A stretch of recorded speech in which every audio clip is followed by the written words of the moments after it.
معليش، السنابات هذه ما هي للناس الرقيقة اللي قلوبها اللي عندها مشاكل في القلب أو في الضغط، ولا هي للمطاوعة، ولا هي للناس الأطفال الصغار التينز. لا تتفرجوا، هذا تنبيه.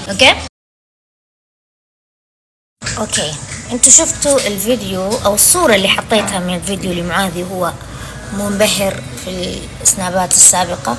أنا ما أدري كيف ححط لكم الفيديو هذا صراحة، أستحي. حرمة كبيرة، عمري 46 سنة، عايشة في أمريكا، يعني مكان مور فيه انفتاح. ما أحس نفسي أستطيع إني أتجرأ وأنزل هذا الفيديو، بس عشان تفهموا السالفة. يعني مع إنه حسابات ممنوعات نزلوها، ماني عارف إيش أسوي. هل أرسلوا الجوالي ثاني وأوريكم كذا؟ يعني قولوا لي إيش أسوي، ولا أشرح لكم اللي صار. بس في ناس ما شاء الله مرة، يعني والله ما أدري. الفيديو باختصار، طالع مع خويه قاعد يسوق هو جنبه، ووراهم بنتين.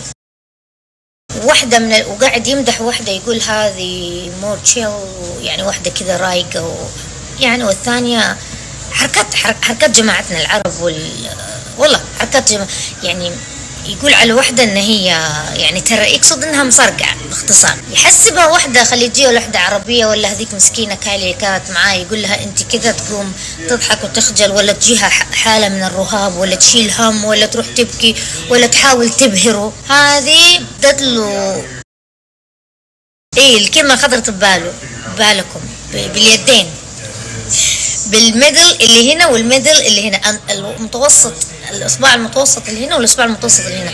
اعطت له اثنين وعملت له حركة قمة الكزارة. انصرعت لما شفتها، يا ويلي لهالدرجة وصلوا. الله يهديهم ويسامح امهم اللي سوته فيهم، ذنبهم برقبتها اليوم الدين. شوفوا انا اقول لكم شيء، في فئة من التينز او المراهقين هنا عندهم هذه السلوكيات. يعني في النهاية خلينا نكون منطقيين، البنت اللي هو شاطتها، ايوه اخوان المصري يقولوا شاطها، يعني ماخذها من مدري وين جايبها، ما ادري من وين جايبها. هذه جايبها من كلب ولا من بار. هذه مستحيل يكون واحد متعرف عليها في الجامعة. هو يدرس هذا معاذي، يروح جامعة ولا شيء، عشان تفهموا الموضوع. وحقول لكم ايش السؤال اللي انا كنت بسأله. معليش، السنابات هذه ما هي للناس الرقيقة اللي قلوبها اللي عندها مشاكل في القلب أو في الضغط أو هذا، ولا هي للمطاوعة، ولا هي للناس الأطفال الصغار التينز. لا تتفرجوا، هذا تنبيه. أوكي، حوريكم قاعد يتكلم على البنت. شوفوا، شوفوا، معليش يا جماعة، قاعد يتكلم عن هذه، يقول هذه لطيفة يعني وكذا، وهذه ما هي صحيحة. شوف ايش سوت له. She's trolling. This one is more chill. This one is cuckoo. Yeah, cuckoo.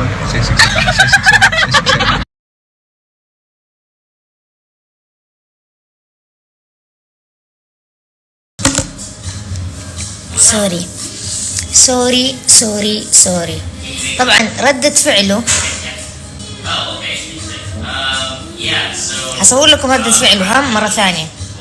شوفوا، هذه ردة فعله، ركزوا في ردة فعله.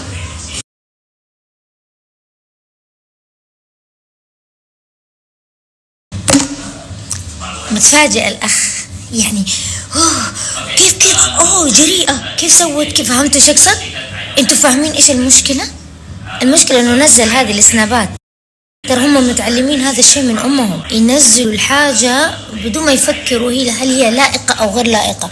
انا في شيء مستغرباه، كيف سناب يخليهم ينزلوا هذه الاشياء؟ انا بس هذا السؤال اللي قاعدة اسأله. شوفوا، في كل مكان في العالم، مو بس هنا في امريكا، حتى عندنا، حتى في ناس ما متربية، وفي ناس عندهم مشاكل، وفي ناس يعني لو كلاس، وناس في كل مكان. هي الفكرة، ليش انت يا ولدي، انت والله مو ولدي، ان شاء الله ولدي ما يطلع زيك، مو بس انك انت تماشي كذا ناس، لا كمان تصورهم ويسووا حركة جريئة زي كذا وينزلها. انت شفتوا وجهه كيف انصدم؟ اعطاكم وضعية انه انا تفاجأت. طيب هذا مو لايف، مو حاجة اتصورت غصبا عنك، هذا حاجة انت صورتها بسناب ونزلتها. انا اقول لكم اعطيكم اياهم الاخر، والله هذول البنات شاقتهم من، شفتوا لما كان يفرفر في رمضان يروح الكلاب، النايت كلاب، والله ماخذهم من هناك، مستحيل هذول يكونوا بنات ماخذهم من مدرسة ولا من انتوا اكيد قايل لهم، اصلا ما ركبوا معاه وراحوا وجو الا قايل لهم محفولين مقفولين، وترى انا سوشيال ميديا انفلونسر ومدري، هي توري انا شوفوني جريئة. هذه دحين شفتوا كايلي مسكينة، دحين كايلي انا شفت حسابها وصلت 62 ألف متابعين وهي على الصامت كذا، كايلي زي السلحفاة. هذه اللي ممكن يصاحبها معاذ، تيجي على جو أجواء العائلة. يعني ليش؟ لأنهم يبغوا الحاجة هذه الجريئة، يبغوا الشيء اللي كذا اللي فيه سسبنس. والناس انتوا شوفوا المقطع، تخيلوا يا جماعة هذا المقطع نزلوا في سنابه حسابات المنوعات. أنا واحدة قالت لي عليه قلت لها ما أعرف، تقول لي طيب شوفي في حركة سيئة في سناب هذا مدري، قلت لها أنا مبلكاه. أنا قلت لكم هذول الأطفال عيال هندو أنا بلغتهم كلهم عشان حتى مو من باب الفضول أدخل عليهم. ليه؟ لأنه أحس أنا حكون شريكة في إني أنا يعني ما أدري كلمة يدمر صحيحة مستقبل هذول الأطفال بمتابعتهم أو حتى بمناقشة محتواهم أو أي شيء. وأنا ما يعجبني إن أنا ناقش ترى محتواهم، بس في نقطة مهمة، هم الأطفال أو المراهقين أو الناس اللي بأعمارهم وأصغر أو أكبر اللي يتابعوهم متأثرين فيه ويعتقدوا هذه الحياة في أمريكا.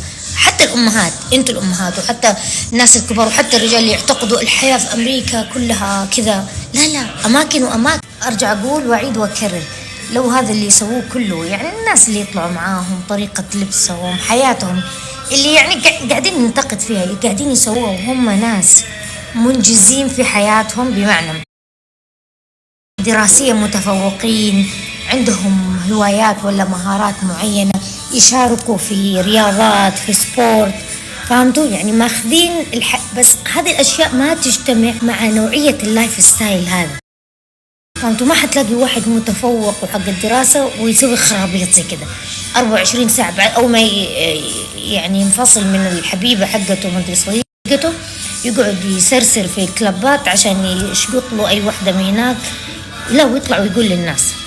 أرجع أقول لكم المشكلة مو في الحركة اللي البنت سوتها، في النهاية البنت ما أدري من وين جايبها، يعني في ناس هنا مليانين يعني يسووا أشياء كذا. أنا عني انصدمت، تخيلوا انصدمت إنه بنت صغير، ترى البنت أكيد من عمره أو أصغر، فاهمين إيش يقصد؟ إيش التربية هذه؟ أنا أستغرب أحيانا لما أقعد أسولف بسنابي ويجوني هذول البنات اللي مو صاحيات، قد قلت لكم يعني بالذات البنات الصغار بالعمر، أدخل حساباتهم بعضهم يعني يحطوا صوره أو تكلم. هذا الجيل اللي طلع دحين كذا آخر كم سنة، في بعضهم تكتب كلام قذر وسخ، أضغط على الحساب وأدخل أقول مستحيل هذول، كيف هذول يعني في أي جاي من أي مستنقع، فهمتوا؟ بس موجود في كل المجتمعات في كل مكان يعني. لكن أنت ليش تصور وتنزل ومسوي نفسه متفاجئ؟ يعني أنا لو يصير لي موقف زي كذا لا سمح الله ما حنزل، او على الاقل لو ابى اسوي هذا محتوى او ابى اتكلم عن هذا الشيء واقول شوفوا يا ناس صار موقف وكذا ولا يعني فهمتوا، ابى شيء طبيعي يبين ردة فعلي لاي سبب كان. لما هي تسوي هذه الحركات او الشخص يسوي الحركات اغطي انت شفت وجهه ويطالع صاحبه عادي، كلهم عادي، كلهم كول عادي كانه ما سوت شيء. المصيبة الثانية وين؟ تدروا وين؟ حسابات المنوعات ماسكة هذا تقول جرأة في المحتوى، شوفوا ايش قاعد يسوي، قاعدين يحطوا المقطع. انا اللي ارسلت لي ما كنت ناوي انزل، لكن لما شفت حسابات المنوعات نزلوه قلت لا لازم اطلع اتكلم. ليش شوفوا حسابات المنوعات ما تنزل شيء او تتداولوا الا في حالتين. الحالة الاولى انه يكون ما احد دافع لهم عشان يسووا هذا الشيء، وهذا غالبا يكون في حالة سارة، يزيد الراجحي، هذول كذا يدفعوا للحسابات عشان يروجوا، مليكة كابلي. الحالة الثانية هو لما يعرفوا أن هذا الشيء يثير، لما يحطوه كذا بالذات آخر صورة يثير جدل، يثير يعني حفيظة الناس ويخلي الناس تدخل، يحمس الناس، فهمتوا؟ الضحك وين؟ تبغى الضحك إيش؟ خليني ساكتة أحسن، كنت حقول حاجة عن سناب، نسي أقول لكم شيء بس ما حقدر.